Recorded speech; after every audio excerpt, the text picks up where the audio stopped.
Hitler की मौत की खबर उनके देशवासियों को उनकी मौत के एक दिन बाद 1 मई की रात 10:26 पर दी गई थी।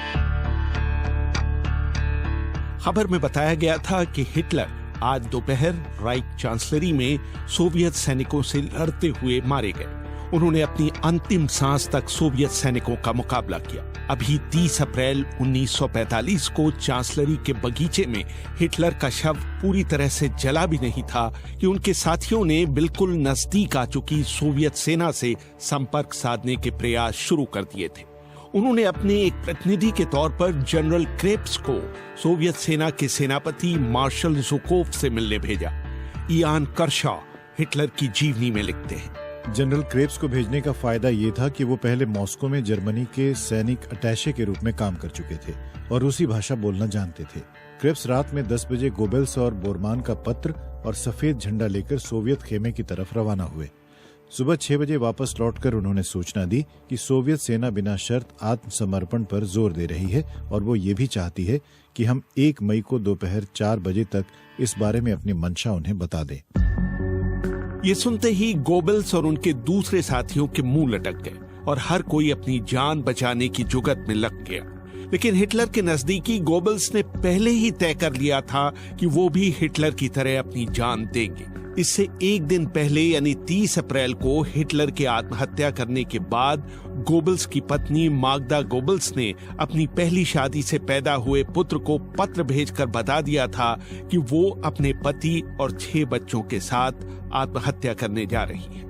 1 मई की शाम डॉक्टर हेलमट गुस्ताफ कुंस ने गोबेल्स के 4 से 12 वर्ष के बीच के 6 बच्चों हेल्गा, हिल्डा, हेलमट, होल्डे, हेडा और हीडे को मॉर्फिन का इंजेक्शन दिया ताकि उन्हें नींद आ जाए।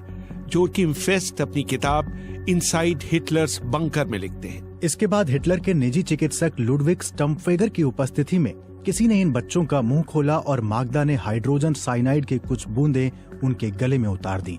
सिर्फ उनकी सबसे बड़ी बेटी हेल्गा ने इसका विरोध किया। इस 12 साल की लड़की के शरीर पर लगी खरोंचों से ये अंदाजा लगाया जा सकता है कि उसने इस तरह जहर पिलाए जाने का विरोध किया था। एक क्षण में ही इन सब की मौत हो गई। इसके बाद जब माग्दा गोबेल्स अपने बंकर पहुंची तो उनके पति उनका इंतजार कर रहे थे।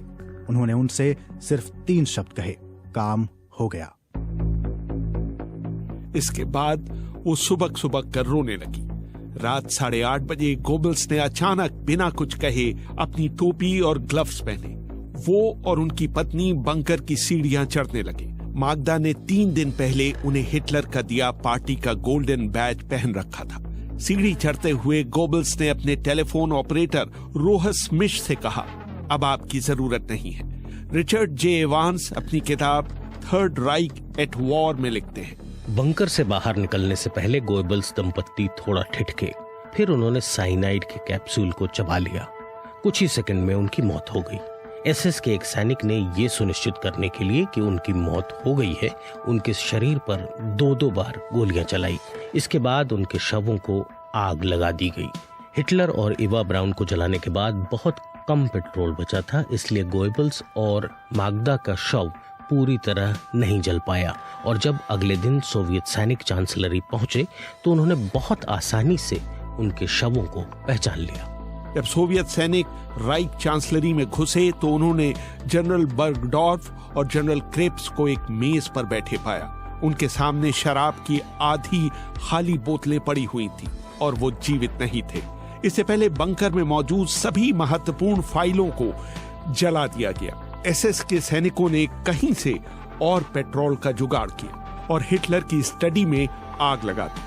लेकिन चूंकि वेंटिलेशन सिस्टम को बंद कर दिया गया था, इसलिए आग ज्यादा नहीं फैल सकी और सिर्फ कमरे का फर्नीचर ही जल पाया। रात 11 बजे के आसपास बंकर में रह रहे बाकी लोग बाहर निकलकर किसी तरह भूमिगत रेलवे स्टेशन फ्रीडरिच स्ट्रॉस तक पहुंचने में सफल हो गए। उनके चारों तरफ तबाही मची हुई थी और हर जगह सोवियत गोले गिर रहे थे। इसान कर्शा हिटलर की जीवनी में लिखते हैं, हिटलर के 2 और साथी बोरमान और स्टम्पफेगर किसी तरह इनवैलिड स्ट्रासे तक पहुंचे, लेकिन जब उन्होंने वहां रेड आर्मी को देखा तो उन्होंने भी गिरफ्तारी से बचने के लिए जहर खा लिया। हिटलर की तरह उनके कई साथियों को भी डर था कि उन पर मुकदमा चलाया जाएगा, उनकी सार्वजनिक रूप से निंदा की जाएगी और उनके शवों का अपमान किया जाएगा। जब हिटलर के एक और साथी हरमान गोरिंग के बावारिया स्थित निवास पर 9 मई 1945 को अमेरिकी सैनिक घुसे तो उन्होंने खुद ही आत्मसमर्पण कर दिया। रिचर्ड जे इवांस लिखते हैं, उन्हें ये खुशफहमी थी कि अमेरिकी उन्हें एक हारे हुए शासक का एक महत्वपूर्ण व्यक्ति मानेंगे और उनका इस्तेमाल आत्मसमर्पण की शर्तों पर बातचीत करने के लिए किया जाएगा। अमेरिकी कमांडर ने उनसे हाथ मिलाया और उन्हें खाने के लिए सामान भी दिया। जब अमेरिकी राष्ट्रपति आइजनहावर को इस बारे में पता चला तो उन्होंने तुरंत गोरिंग को जेल भिजवाने का हुक्म दिया। नशीली दवाओं की उनकी लत पर रोक लगा दी गई और उनसे पूछताछ की जाने लगी। गोरिंग को अपने किए पर कोई पछतावा नहीं था, इसलिए उन्हें फांसी की सजा सुनाई गई। गोरिंग ने अनुरोध किया कि उनको फांसी देने के बजाय फायरिंग स्क्वाड से मारा जाए। जब उनका ये अनुरोध ठुकरा दिया गया तो उन्होंने एक गार्ड की मदद से जहरीला कैप्सूल हासिल किया और 15 अक्टूबर 1946 को खुदकुशी कर ली। हेनरिक हिमलर का भी यही हश्र हुआ। उन्होंने किसी तरह एल्बी नदी तो पार कर ली, लेकिन वो ब्रिटिश सैनिकों के हत्थे चढ़ गए। हिमलर उस समय बहुत गंदे कपड़े पहने हुए थे। जब उन्हें लग गया कि उनका खेल खत्म होने वाला है तो उन्होंने आंखों पर लगा पैच उतारकर चश्मा पहन लिया। जब उनकी तलाशी ली गई तो उनके पास से जहर की एक छोटी कुप्पी मिली। इसके बावजूद ब्रिटिश अधिकारी ने उनके मेडिकल चेकअप के आदेश दिए। रिचर्ड जे इवांस लिखते हैं, जब डॉक्टर ने हिमलर को मुंह खोलने का आदेश दिया तो उसे उनके दांतों के बीच एक काली चीज दिखाई दी। जब उसने रोशनी की तरफ उनका सिर घुमाया तो हिमलर ने तेजी से दांत चलाकर उस काली चीज को काट लिया। उन्होंने ग्लास साइनाइड कैप्सूल को काटा था। उनको मरने में कुछ ही सेकंड का समय लगा। उस समय उनकी उम्र सिर्फ 44 साल थी। बाद में उनका अनुसरण करते हुए दूसरे एसएस अधिकारी ओदिलो ग्लोबॉकनिक ने भी जहर खाया और अर्न्स्ट ग्राविट्स ने खुद को और अपने परिवार को हैंड ग्रेनेड से उड़ा लिया। हिटलर के खासम खास सैनिक अधिकारी फील्ड मार्शल वॉल्टर मॉडल ने हथियार डालने की शर्म से बचने के लिए डसेल्डॉर्फ के पास जंगलों में अपने आप को गोली मार दी। रुडोल्फ हेस को आजीवन कारावास की सजा सुनाई गई। उन्होंने अपने जीवन के आखिरी साल एकाकी जेल में बिताए।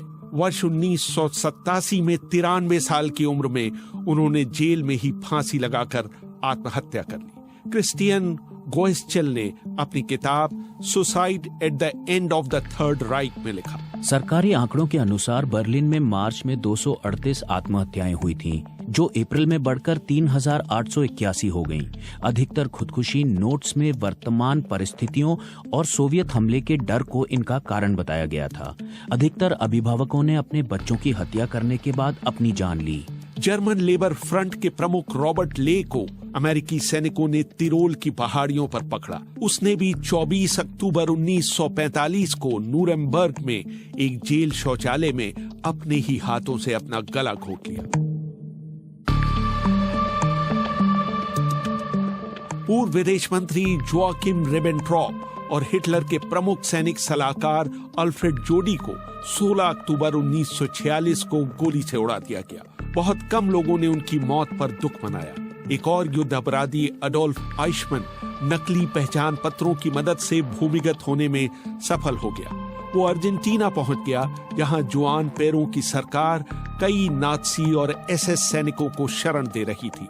एक जर्मन यहूदी फ्रिट्ज बायर द्वारा उनके रहने की जगह ढूंढ निकालने के बाद इस्राएल के जासूसों ने मई 1960 में आइशमैन को अर्जेंटीना से अगवा कर लिया।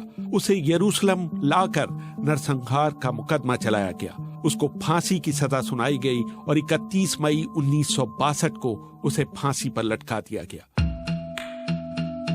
हिटलर की मौत के बाद लड़ाई रोकने का आदेश जारी होने के बावजूद बर्लिन के कुछ हिस्सों में 2 मई और उसके अगले दिन भी लड़ाई जारी रही। 2 मई को बंकर में रह गए चीफ इंजीनियर जोहानेस हेंशेल को बंकर से जुड़ी सुरंग से कुछ महिलाओं की आवाज सुनाई दी। थोड़ी देर में उन्होंने देखा कि रूसी वर्दी में 12 महिलाएं सुरंग से बाहर निकली। वो रेड आर्मी की मेडिकल कोर यूनिट की सदस्य थी। जोरकिम फेस्ट अपनी किताब इनसाइड हिटलर्स बंकर में लिखते हैं। उन महिलाओं की नेता ने हैंडशेल से फर्राटेदार जर्मन में पूछा, हिटलर कहाँ है? उनका अगला सवाल हिटलर की पत्नी के बारे में था।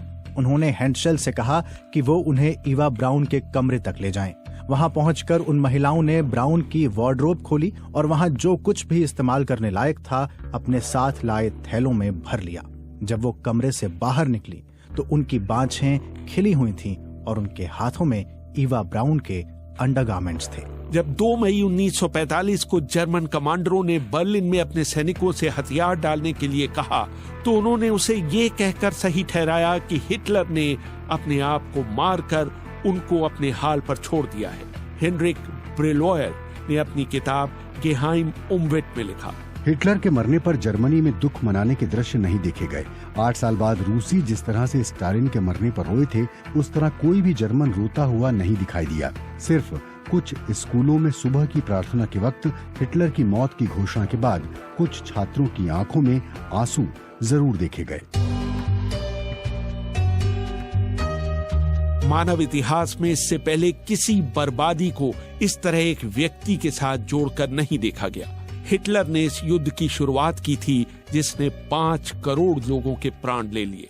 अकेले बर्लिन को जीतने के लिए सोवियत संघ ने अपने 3 लाख सैनिक गंवाए, करीब 40,000 जर्मन सैनिक भी मारे गए और 5 लाख जर्मन सैनिकों को युद्धबंदी बनाया गया। 2 मई 1945 को 3 बजे सोवियत सैनिक राइक चांसलरी में घुसे। उन्हें किसी प्रतिरोध का सामना नहीं करना पड़ा। हिटलर के बंकर में सबसे पहले घुसने वाले सोवियत सैनिक थे लेफ्टिनेंट इवान क्लिमेंको। उन्हें उनकी बहादुरी के लिए hero of the Soviet union पुरस्कार से सम्मानित किया गया।